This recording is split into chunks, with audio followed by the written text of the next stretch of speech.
আসসালামু আলাইকুম। সম্প্রতি বাংলাদেশের রাজনৈতিক পট পরিবর্তনের কারণেই অনেকেই কিন্তু বাংলাদেশের একটি জনপ্রিয় বেসরকারি ব্যাংক আইএফআইসি ব্যাংক নিয়ে একটু দুশ্চিন্তায় রয়েছেন যে আসলে এই ব্যাংকে টাকা রাখা নিরাপদ হবে কিনা বা এই ব্যাংকটি আসলে চলে যাবে কিনা বা এটি বন্ধ হয়ে যাবে কিনা ইত্যাদি ইত্যাদি। যদিও এই বিষয়ে আমি পূর্বে একটি ভিডিও দিয়েছি, সেখানে আসলে অনেকেই জানতে চেয়েছেন।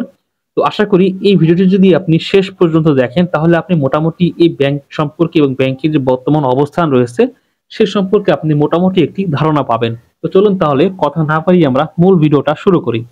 তো আপনারা যদি স্ক্রিনটি লক্ষ্য করেন যে এখানে হচ্ছে আমি একটি উইকিপিডিয়া থেকে একটি তথ্য নিয়ে রেখেছি। এটি হচ্ছে আইএফআইসি ব্যাংকের একটি উইকিপিডিয়া তথ্য। এখানে যদি আপনারা দেখেন যে ফাউন্ডেড, এটি হচ্ছে ১৯৭৬ সালে ব্যাংকটি প্রতিষ্ঠা করা হয় এবং বর্তমান ২০২৪ সালে প্রায় শেষের দিকে। তো সেই হিসেবে ব্যাংকটির বয়স কিন্তু প্রায় ৪৬ বা ৪৭ বছর কিন্তু এই ব্যাংকটির বয়স চলতেছে। এবং আপনারা আরো একটি বিষয় নিশ্চয়ই জানেন যে ১৯৭৫ সালে বঙ্গবন্ধু শেখ মুজিবুর রহমানকে যখন হত্যা করা হয়, তারপর থেকে কিন্তু শুরু করে বাংলাদেশের সামরিক সরকার বা সামরিক শাসন কিন্তু জারি হয়।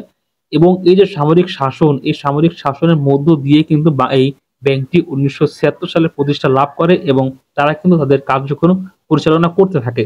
তো এবং আমি যদি আপনাদেরকে আরো একটি ট্যাব ওপেন করে দেখাই, এটি হচ্ছে বাংলাদেশের রাজনীতি। এটি সম্পর্কে হচ্ছে উইকিপিডিয়ার একটি তথ্য বা আর্টিকেল। এখানে যদি আপনারা লক্ষ্য করেন যে ১৯৭৫ থেকে ১৯৯০ পর্যন্ত ৩ বার সংসদ নির্বাচন আয়োজিত হলেও দেশে মূলত সামরিক শাসন জারি ছিল। তার মানে ১৯৭৫ সালে বঙ্গবন্ধু শেখ মুজিবুর রহমানকে হত্যা করার পর থেকে শুরু করে ১৯৯০ সাল পর্যন্ত এই দেশে কিন্তু ৩ বার সংসদ নির্বাচন হয় বা সংসদ নির্বাচন হলেও মূলত এই দেশে কিন্তু সামরিক শাসনই জারি ছিল।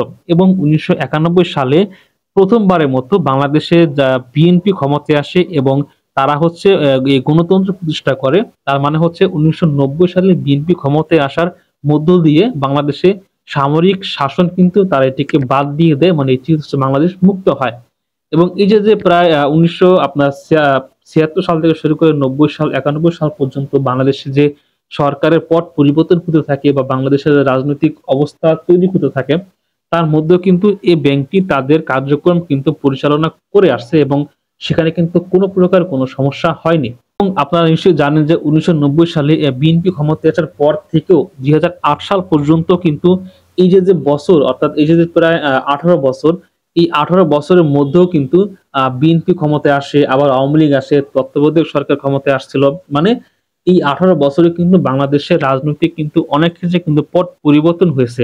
তো এর মধ্যেও কিন্তু এই যে আইএফআইসি ব্যাংক, এই ব্যাংকটি কিন্তু তাদের কার্যক্রম কিন্তু সঠিকভাবে পরিচালনা করে আসছে এবং তারা কিন্তু তাদের কার্যক্রম কিন্তু পরিচালনা করেছে। তো সেখানে কিন্তু কোনো প্রকার সমস্যা হয়নি।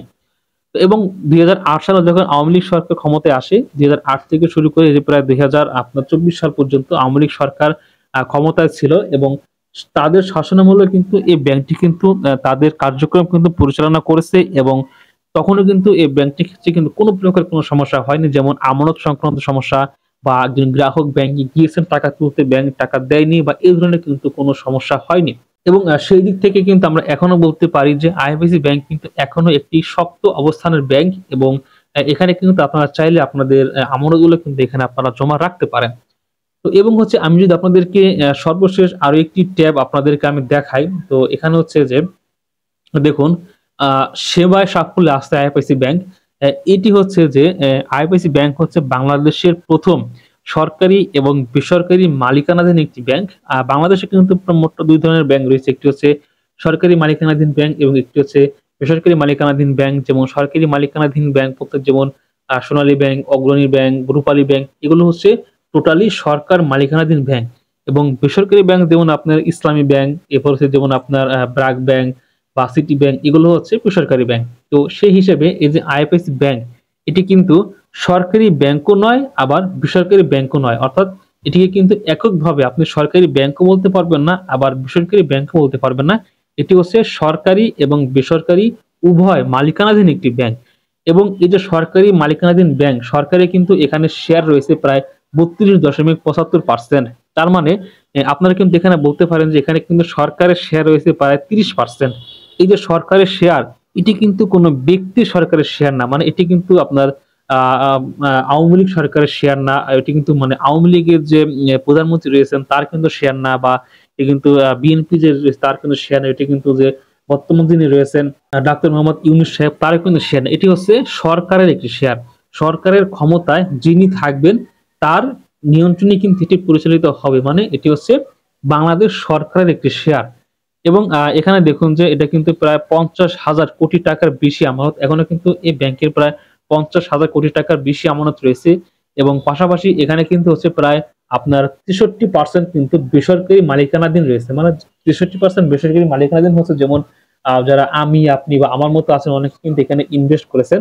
তো সেই হিসেবে কিন্তু প্রায় 63-64% হচ্ছে বেসরকারি মালিকানাধীন ব্যাংক এবং 33% হচ্ছে সরকারি মালিকানাধীন ব্যাংক।